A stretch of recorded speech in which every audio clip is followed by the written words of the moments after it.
What up, y'all? It's the Real Ball Watcher. Grab your binoculars, cause we back, baby. You see the jerseys back on. 1-0. 1-0. Let's get into it. If you don't know now, you know, I'm doing a giveaway. 2 tickets. You can bring a +1. All we got to do is hit 1,000 subscribers. I'm going to do a random raffle. Follow the TikTok, Instagram, and subscribe to the YouTube at The Real Ball Watcher. And you're entered into the giveaway. So let's hurry up and get to this 1,000 subs. I think we 100 away. And somebody getting free tickets. But let's get into this. Let's get into this film, man. Let's talk about Dave Canales. You know, it's very obvious Dave Canales watches my videos because this was such a well-coached game. I mean, bro, going from damn near 50% under center whenever we're running the ball. We ran the ball, I want to say 31 times, tripled almost what we've been doing before that. I'll say double. But I think the last game, the most rushing attempts we had was like 14 or something like that. So really, really good to see that. And also just drawing up a lot better plays in situations and using guys better in situations. It's not all perfect, but he looked good. But let's get into this first play, man. Everybody talks about too high safeties, ban too high safeties. Dave Canales just showed you how to beat it. He comes out in this heavy front where he has 2 tight ends and a pistol. He has 2 receivers and a stack on the outside. What you're gonna do is you're just gonna run a 3 verts with the 1 check down in the with Deontay Johnson underneath. And what does my boy Andy Dalton do? He shows you why I say that Bryce Young is broken, because he is going to be able to hit this seam route to Tommy Tremble over the linebacker before the safety is able to make a play on it. I want to say they're in cover 2. I could be incorrect because it does look like it's a blitz, so it could be like a cover 3 blitz. But regardless, he knows there's one guy in the middle of the field. The safety is just cheated over outside the hash. So what we're going to do, throw it inside the hash right above the linebacker's head. What a good play, first off, to beat cover 2. I just wanted to add this because everybody's talking about this too high and you can't get big plays. Yes, you can. It's just simply scheme them up and also be able to run against these too high safeties, so they'll bring their guys up closer to the line, or they'll get out of that coverage so you can take bombs. And that's what Dave Canales showed y'all. He taking y'all to school. But let's get into the next play. Now on this next play, we're going to have a 3rd and long, and we're going to see what it looks like when your quarterback has at least decent pocket presence, is going to be able to let the play develop. We're going to have a stack on the outsides with Deontay Johnson and Adam Thielen. You're going to have your running back to that side, a tight end, and a wide receiver on the opposite side. So what we're going to do is we're going to motion over Adam Thielen a little bit to the inside. He's just going to run a go, basically a big crossing route across the middle of the field to move that safety in there in cover 3. What Deontay Johnson is going to do, he's going to widen outside, run that dig very deep. I want to say 15, 20 yards downfield almost. You're going to have a curl on the backside at the sticks, and then 2 check down routes underneath. But let's look at this. The offensive line, bro. Let's look at the offensive line, man. Picking up this stunt perfectly, giving your boy Andy Dalton a crazy clean pocket so he could just throw a strike in between the defenders and cover 3. What's good, and you can see from this play that the Adam Thielen running that crossing route is going to bring that safety up into the curl. That safety is already coming forward, so once Adam Thielen passes him, he passes it off. Instead of falling back into coverage where he sees Deontay Johnson is coming behind him, he's going to back down a little bit more on the running back. That leaves a small window open for Andy Dalton to be able to thread that needle. It's kind of like that pass on the first 3rd down that we didn't throw an interception against the Saints when Bryce kind of threw it to Adam Thielen. It's almost that same play, but it just looks so much better in execution this further downfield. And it's going to be able to create an explosive play. Thank you, Dave Canales, for continuing to run this play on 3rd down, because it's cooking these cover 3 defenses. So I got to give you credit, young brother. Let's get into the next play. Now, this play, while I think is a great play design, especially in the red zone or even on like a 3rd down play, which I don't think it's 3rd down, but in a 3rd down scenario and in a red zone, this would be a great play. It's going to be a simple pick route. I had a lot of people coming at me last 2 weeks when I keep showing these plays where he has 2 digs running into each other or things like that. Those are not pick routes. This is a pick route. So what we're going to have is we're going to have a backside dig. We're going to have a post from Adam Thielen. And then we're going to have Deontay in the slot running a crosser.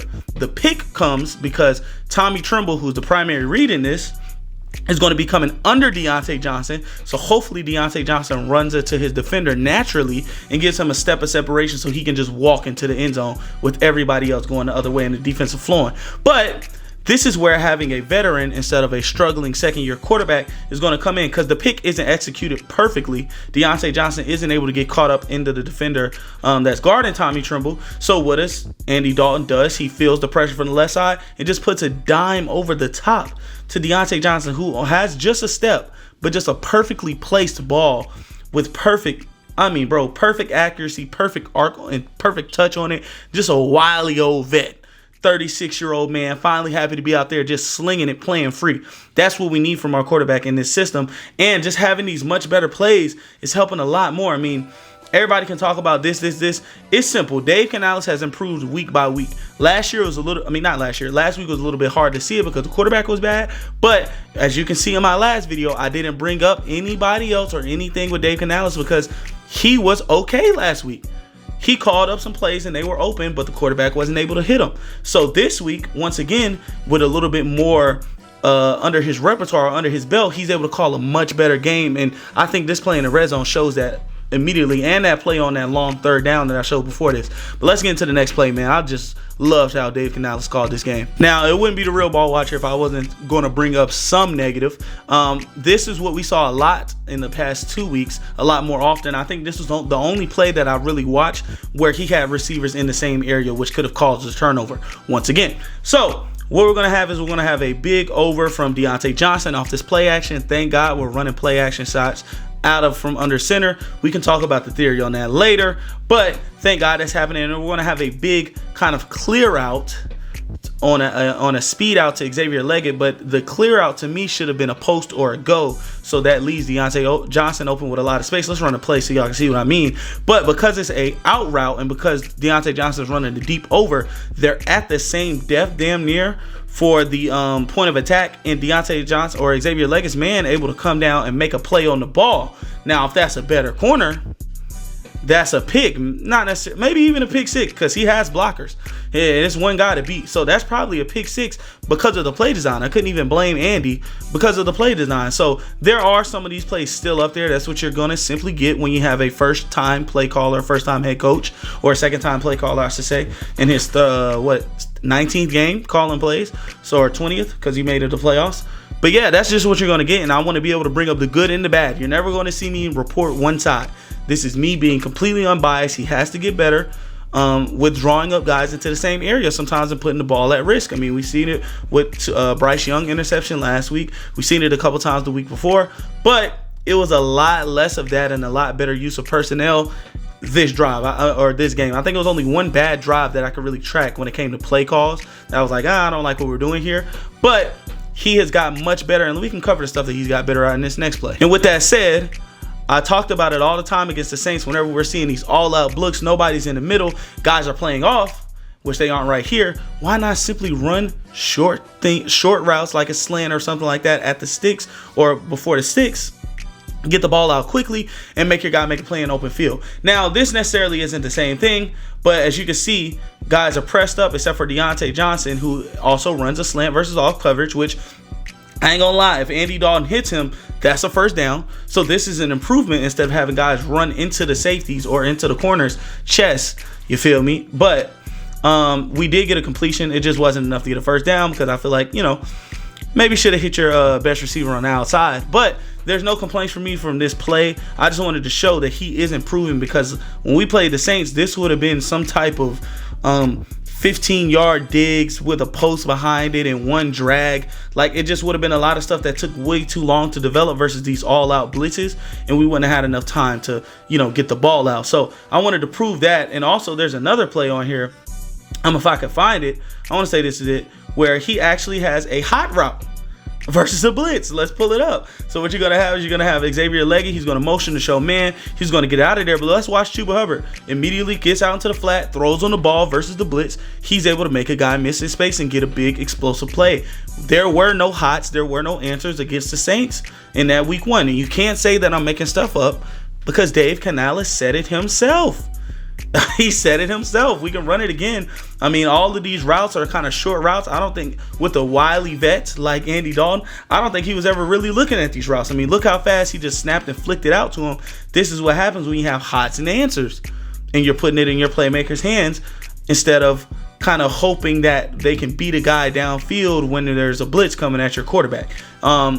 Giving those answers and giving those hots on these two plays are improvements of what I wanted to see, man, and he's improved. So let's give a clap for Dave Canales for doing that. Much better coach game, but let's get into the next play, man. Hey, man, I don't know what to tell y'all. I can't complain about my team not being able to beat two safeties, because Dave Canales is giving y'all the blueprint on how to beat two safeties. Run the ball down their throat and run 3 vertical routes versus the 2 high safeties. It's that simple. What we're going to have is we're going to have a full, empty set. We're going to have 3 receivers to the right, and we're going to have 2 to the left. You're going to have Tommy Tremble just running a deep curl, basically just to occupy that safety up top. I want to say they're in cover 2, maybe some type of 4. But regardless, we're going to attack those 2 safeties at the top with 3 different routes. So we're going to have a big go from Jonathan Mingo right in between the hashes. Then you're going to have a kind of a out and up from Adam Thielen. It was very subtle, just a wide in the corner so he can get away from that safety, so there's enough of a window in case Andy Dalton needs to throw, and then you're going to have it out. But once again, man, the moxie on this wily vet. Let's run the play. Dog. This dude, he hits balls, man. He's not afraid to put it, where it needs to go. Like, we see that this safety is kind of choosing in between the 2, and he just throws it into a tight window and lets his man make a play. Now, once again, the play design is there. I like how he has this little nuance to where Thielen is kind of running that out a little bit before he pushes vertical, so it's a little bit more space to create a window, even though it's an insanely tight window. But this is like the most explosive play we've seen from the Panthers offense in 4 years now. I mean, just a hooper, and this is how the offense is supposed to look. I love it right now. So let's get into the next play. Now, this play is it's a good play. I can't lie. This is a good play. It's a great throw. Once again, we've seen this damn near the same play, or same look at least, from the old quarterback in week 1 versus the Saints on that dig to Thielen. But on this one, I just wanted to point out, watch the running back in Chuba. You see the motion to show that if it's man or not. We see that it's a zone blitz because nobody followed the tight end. He sees the linebacker creeping forward. They slide, and then they're able to get that backside dig after 2 crossing routes are on the opposite side to move those safeties. But let's look at the play action, dog. Let's look at the play action. So we're a zone running team. So what you're going to do on zone is you're going to sweep the line one way, and you're going to ask your running back to, pick a side. So after that, sometimes you have a kickback block for the backside defensive end that's not being blocked. So he's not able to just run down a play from the backside. So what you're going to have is this motion, this kickback block, and this fake run that sucks up that linebacker, the one linebacker that's staying. I want to say he's number 41. He's going to suck him up just enough because of that zone block and that motion from the tight end that we're able to get that dig open behind it. But also, once you see the play action is done, there's also a hot. Chuba Hubbard is immediately getting out and looking in the backfield for the pass in case it's time for him to get the ball. And the pressure gets there too fast. He got to throw out there hot. Improvements from from week 1, I should say, versus the blitz. So I love to see that. But let's get into the next play. This play just gets me excited for Jonathan Brooks to come back. It's really that simple. This to me is a design screen the entire way, but it's only one blocker. So you're gonna have Tommy Tremble do this little chip and then get out in the field, just like we seen it at touchdown to Chuba. And then you're gonna have a swing route from Miles Sanders, but you're gonna have a big deep corner. Then you're gonna have a big deep speed out and a big dig behind it on the opposite side of the field. But just look at Andy Dalton and look at how Tommy Tremble gets out. Tommy Tremble's never looking for the ball. Andy Dalton is really kind of just stalling and immediately gets to the back. There is no blitz. So, and there was decent protection. He could have stepped up and made a play downfield if you want to. So this just tells me that this is, hey, we see these guys are playing super far off. So we're going to start calling stuff underneath and getting our running backs in space and involved. And we see that you just get a humongous play from Miles Sanders. Now imagine when Jonathan Brooks is back. Go back to my Jonathan Brooks video and watch what I said about how he'll unlock the offense when it comes to his receiving capabilities. Now imagine him with this much space in a lead blocker. Good. I'm seeing good creative play design from Dave Canales. Good counters to what the defense is offering you.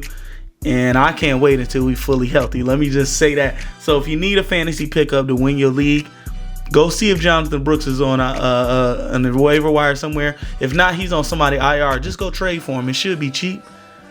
But let's move on to the next play. I see you, Dave. That's all I'm going to say. I see you, Dave. Now, the last play in conjunction with that Miles play, I thought I showed it earlier, but I guess not. But this is, once again, to me, another screen, another halfback sweep. So what you're going to have is you're going to have everybody blocking except for Thielen Thielen and my boy Deontay Johnson. Deontay Johnson's going to run a quick screen, beat your man, throw it to him, whatever. You're going to have a big post from the back side or the front side from Adam Thielen. But what you're going to have is just simply Chuba Hubbard swinging out, and Mingo is going to the flat, but he, once again, just like that chip and get out and release from Trimble, he never looks for the ball. And specifically on this play, Mingo makes it look like he's ready to block immediately. It's like he's searching, which guy am I going to pick up to get this guy edge, let's run the play. I mean, you're going to see Dalton, he really doesn't even read anybody. He kind of pump fakes to the slant, because if it's not there, I guess he'll throw it. But I feel like the whole way that this was going to Chuba, I feel like that was just eye candy for the defense. And this is just a simple touchdown. And once again, I can't wait until Jonathan Brooks is back as an owner of him in fantasy in 2 different leagues. Dog, he's going to be a menace in his passing game. If you thought Chuba and Miles looked good making guys miss in space, in this game, he's going to look so crazy whenever he's fully healthy and he's able to get these little easy touches into space. This is why they drafted him so high. But yeah, this just really creative play design. Even in the red zone, this is able to work because guys are looking for a pass downfield. Their momentum is stopped, and you're giving your running back a head of steam into space. Good calling from Dave Canales, man. That's all I really got to say. But this is going to be it. But yeah, man, that's going to be it for this video. Dave Canales, I'll say this, man. You've gotten better every week. I think the additions and subtractions that you made on offense and defense have showed up. I think the rush from the preseason is starting to wear off. You can say what you want to say. That defense looked way worse last 2 games ago, especially, but even last game they looked worse than this. Looks like the rush is starting to wear off for the DBs and the linebackers. Guys are tackling better. Guys are getting to the ball faster. Play in the preseason next time, please. But Dave Canales is improving game by game. Don't say that it's the quarterback. No. He has called much better plays situationally.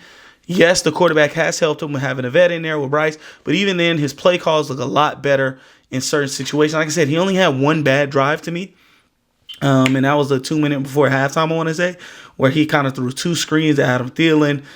He ran it with Miles Sanders on the first play, something like that. But outside of that, man, he was really creative in his play calls. He had really good counters. Maybe not really creative, but he had the right call for right defense every time, or a majority of the time. So that's what I wanted to see improvement from. And man, that's really it, man. This might be the last video on the Panthers for a little while until something crazy happens.